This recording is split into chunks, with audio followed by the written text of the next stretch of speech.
महाराष्ट्र में 8 दिन बाद केस बढ़ने से क्यों चिंता बढ़ी? डेल्टा प्लस वेरिएंट कैसे दुनिया के लिए संकट का दूसरा नाम बना? बच्चों को कब से वैक्सीन लगनी शुरू होगी? देखिए टॉप 9 कोरोना से जान।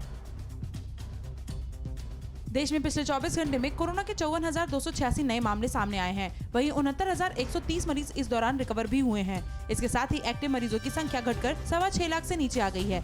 24 घंटे में महामारी ने देश में 1323 लोगों की जान ले ली। महाराष्ट्र में 8 दिन के अंतराल के बाद एक बार फिर 10,000 से ज्यादा नए केस आए। इससे पहले 16 जून को राज्य में 10,000 से अधिक नए केस आए थे। वहीं 24 घंटे में राज्य में 508 लोगों की कोरोना से मौत भी हुई है। महाराष्ट्र में एक्टिव मरीजों की तादाद अभी भी 1,21,000 से ऊपर है।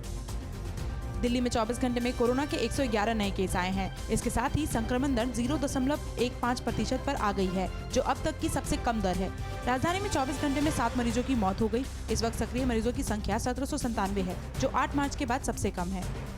भारत में कोरोना के डेल्टा प्लस वेरिएंट के मामले बढ़कर 40 तक पहुंच गए हैं। ये मामले महाराष्ट्र, केरल और मध्य प्रदेश में आए हैं। केंद्रीय स्वास्थ्य मंत्रालय ने कोरोना के इस वेरिएंट को देश के लिए चिंता वाला माना है। इन 3 राज्य सरकारों को खास एहतियात बरतने की सलाह दी है।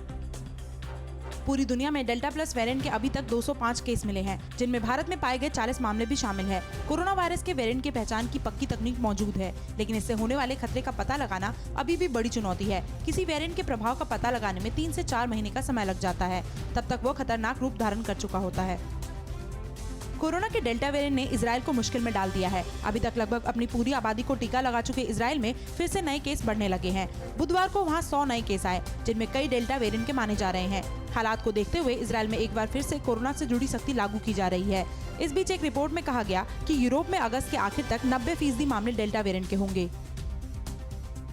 अलग अलग वेरिएंट की वजह से कोरोना वैक्सीन के अप्रभावी होने का संकट खत्म होने वाला है। अमेरिका के यूनिवर्सिटी ऑफ कैरोलिना के वैज्ञानिकों ने एक ऐसी यूनिवर्सल वैक्सीन तैयार की है जो किसी भी वेरिएंट पर कारगर होगा। इस वैक्सीन का चूहों पर सफल प्रयोग किया भी जा चुका है।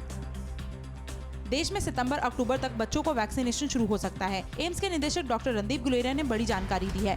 डॉक्टर गुलेरिया ने कहा है कि बच्चों के लिए फाइजर वैक्सीन को FDA अप्रूवल मिल चुका है और इस वैक्सीन को भारत में आने की अनुमति दी गई है। भारत बायोटेक की वैक्सीन का अप्रूवल मिलने पर हम 2 से 18 साल के बच्चों को वैक्सीन लगा सकते हैं।